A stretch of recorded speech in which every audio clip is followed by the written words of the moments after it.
संगीता पळत आली आणि तिच्या बहिणीला स्वातीला म्हणाली की ताई तो आला.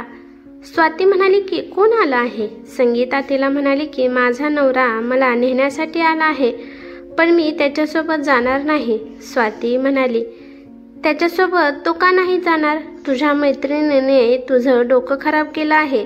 तो तुझा नवरा होण्याच्या अगोदर तो माझा धीर आहे. मला माहीत आहे तो खूप चांगला आहे. त्यामुळे संगीता जास्त नाटकी करू नकोस. तुला त्यापेक्षा चांगला नवरा कुठेच भेटणार नाही. संगीता स्वातीला म्हणाली की ताई त्याचं ग्रॅज्युएशन पण पूर्ण झालं नाही. तो एक साधा गॅरेजमध्ये काम करणारा मेकॅनिकल आहे.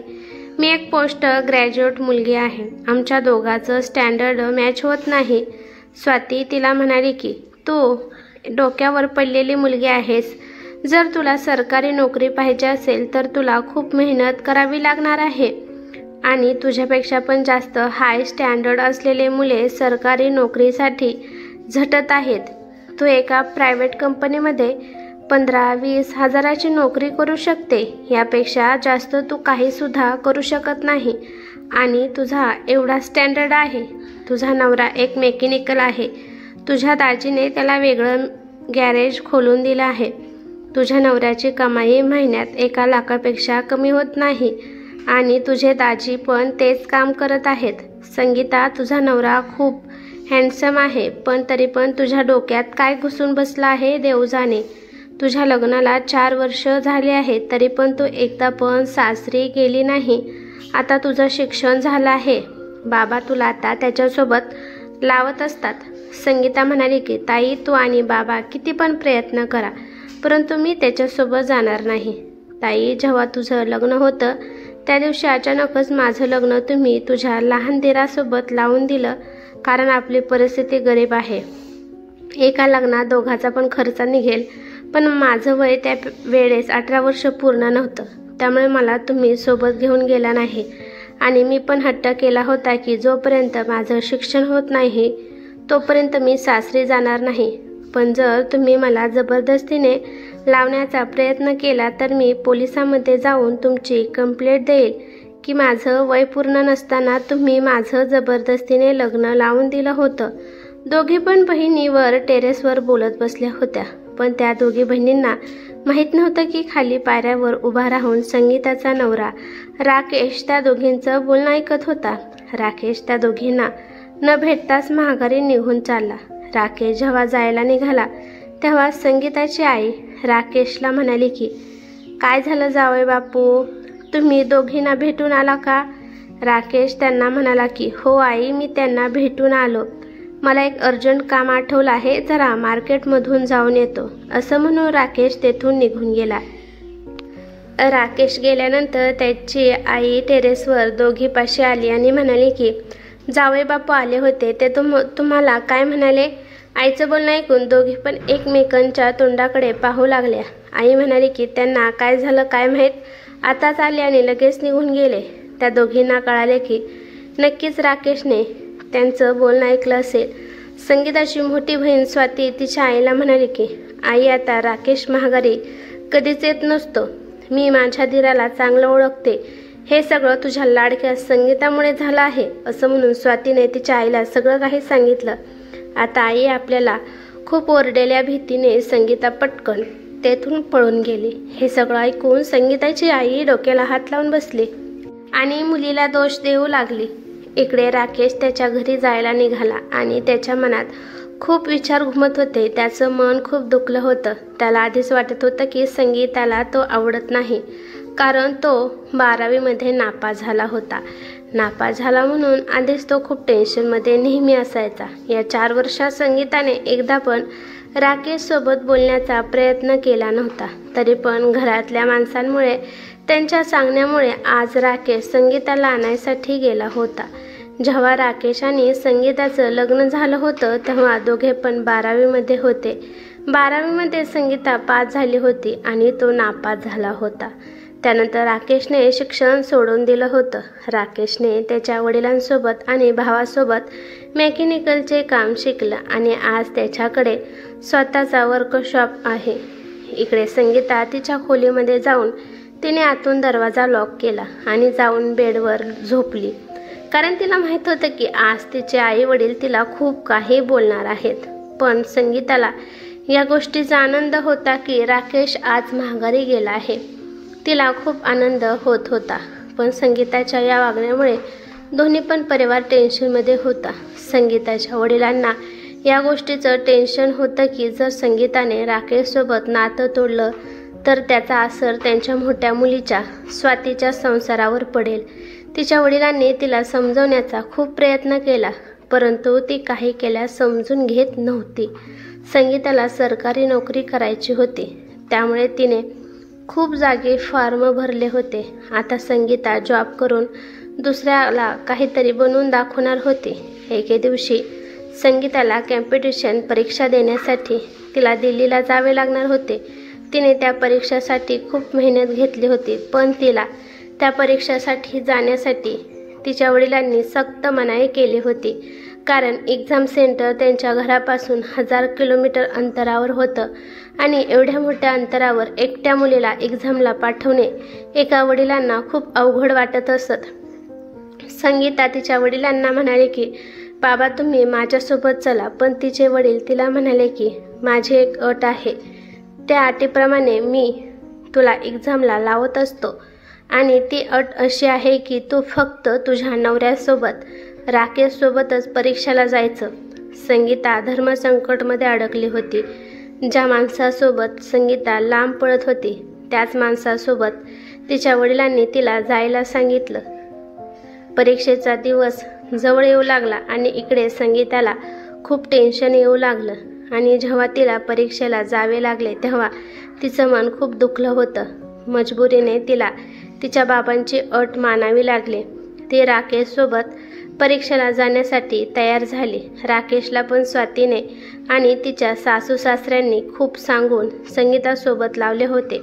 तिकीट बुक न केल्यामुळे त्यांना जनरल डब्यामध्ये बसून जावे लागले. 1000 किलोमीटरचं अंतर त्या दोघांना ट्रेनमध्ये बसून प्रवास करावा लागणार होता. जेव्हा दोघे ट्रेनमध्ये बसले तेव्हा ते एकमेकांसोबत न बसता दोघे पण लांब लांब बसले. दोघे पण एकमेकांच्या समोर बसले होते आणि त्यामुळे त्या दोघांची सारखी नजरानजर होत होती. आज पहिल्यांदा संगीता राकेशला न्याहाळून पाहत होती. तिने जेव्हा राकेशला पाहिलं तेव्हा राकेश खूप हँडसम दिसत होता, पण तिला वाटत होतं की राकेश एक नंबरचा वेडा आहे. तो फेल झाला होता, त्यामुळे तिला वाटत होतं की राकेश काहीच करू शकत नाही. तिला वाटलं की जर राकेश अभ्यासामध्ये हुशार असता तर तिच्यासाठी तो एकदम परफेक्ट मुलगा होता. संगीताच्या शेजारची जागा रिकामी होती, त्यामुळे 2 मुले तिथे येऊन बसली. दोन्ही पण मुले तिच्या शेजारी येऊन बसले, त्यामुळे तिला अनकम्फर्टेबल होऊ लागलं. त्यामुळे ती लगेच उठली आणि राकेशच्या शेजारी जाऊन बसली. लग्नानंतर पहिल्यांदाच दोघे एकमेकांच्या एवढ्या जवळ बसले होते. जेव्हा संगीता त्याच्यापाशी येऊन बसली तेव्हा राकेशला हे कळालं की संगीता भावलीसारखी दिसत आहे. संगीता त्याच्या वजनापेक्षा अर्धी पण नव्हती, परंतु तिच्या अंगात नखरे मात्र खूप होते. बाहेरून गरीब आणि सुंदर आहे, परंतु आतून ती नागिन आहे. हा विचार करता करता राकेश तिच्यापासून थोडासा लांब सरकला. राकेश संगीतावर खूप प्रेम करत होता, परंतु जेव्हा त्याने ऐकलं की तिला राकेशमध्ये थोडा पण इंटरेस्ट नाही तेव्हा त्याचं मन तुटलं होतं. राकेशला संगीतासोबत येऊच वाटत नव्हतं, पण त्याच्या वडिलांनी त्याला सांगितलं होतं की जर तो तिच्यासोबत गेला नाही तर ती एकटी जात असते. त्याच्या वडिलांनी त्याला सांगितलं होतं की जर तुझी बायको एवढ्या लांब एकटी गेली आणि तिला काय झालं तर याला कोण जिम्मेदार आहे. राकेश त्याच्या बाबाला म्हणाला की बाबा, ती मला तिचा नवरा मानत नाही, त्यामुळे ती कशी पण गेली तरी मला काहीच फरक पडणार नाही.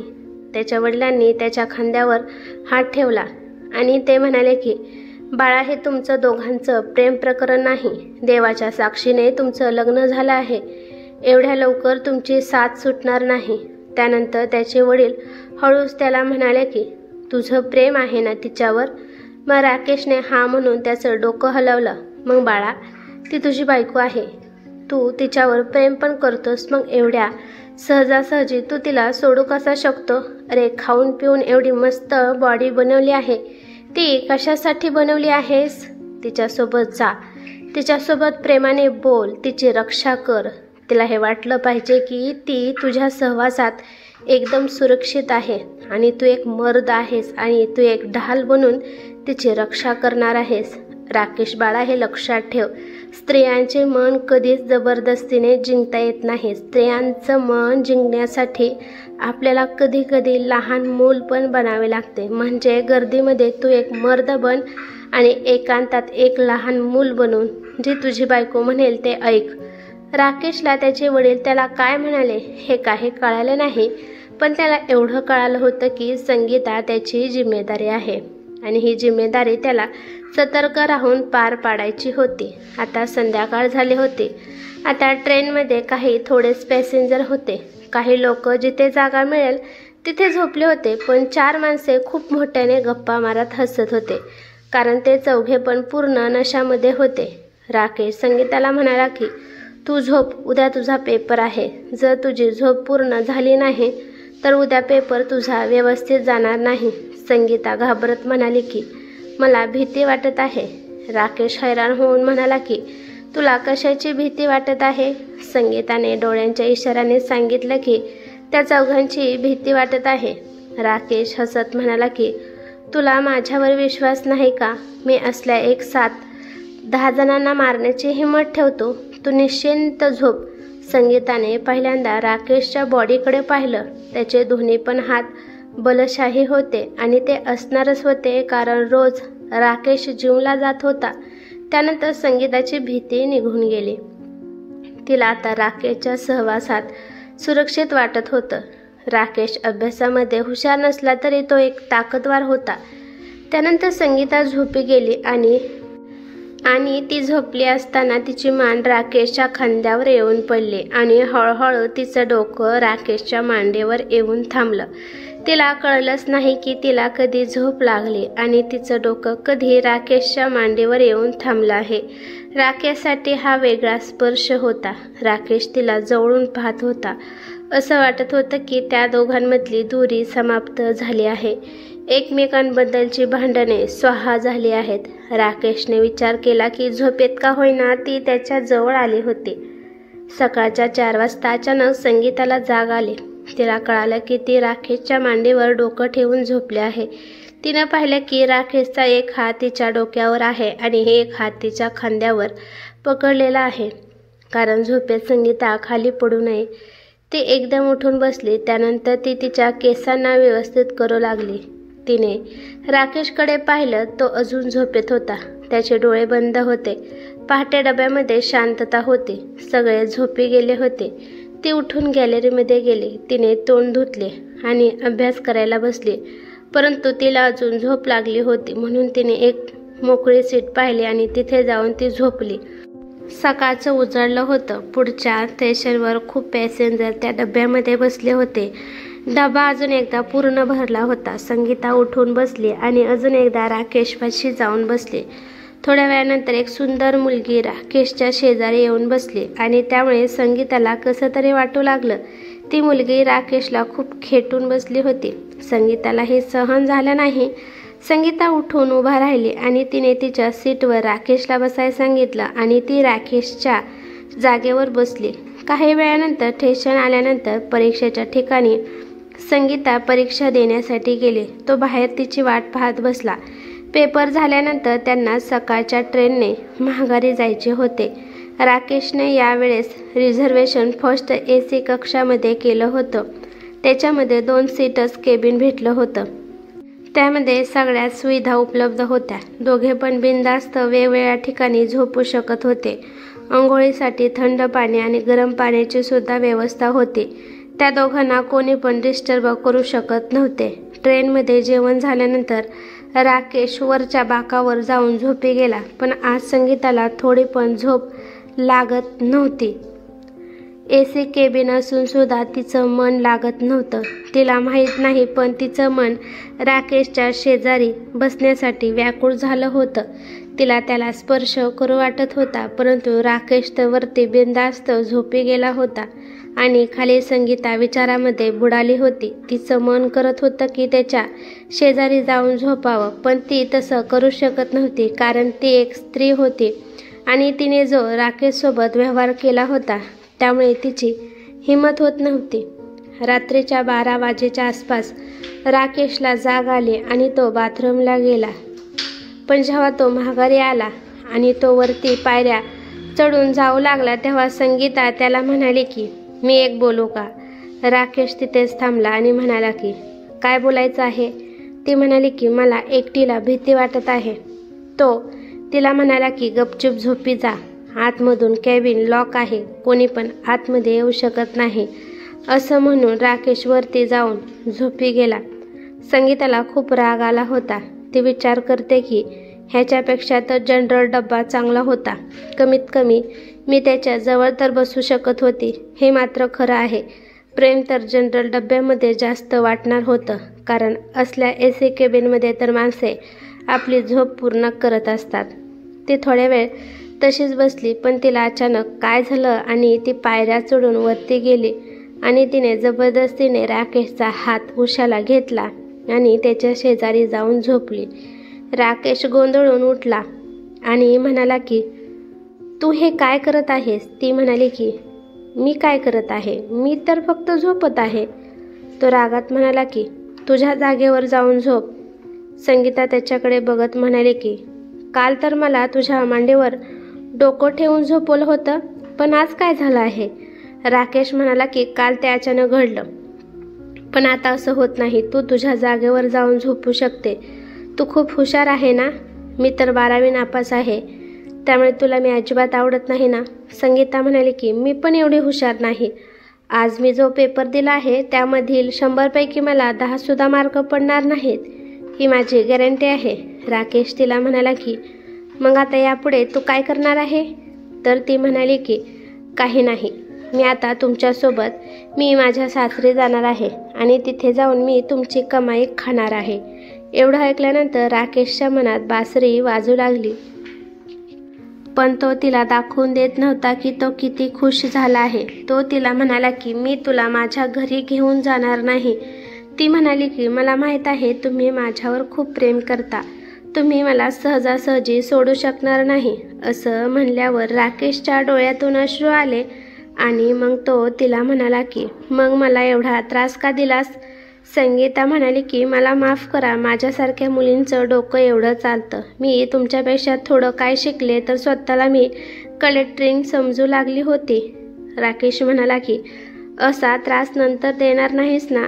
ती म्हणाली की आता आयुष्यभर तुम्हाला त्रास देण्याचं माझ्याकडे लायसन आहे. त्यानंतर राकेशने तिला प्रेमाने मिठीत घेतलं आणि म्हणाला की तुला जेवढा त्रास द्यायचा आहे तेवढा तू देऊ शकते, परंतु एवढा पण त्रास देऊ नकोस की आपलं नातं तुटून जाईल. ही कथा कशी वाटली ते मला कमेंट करून नक्की सांगा.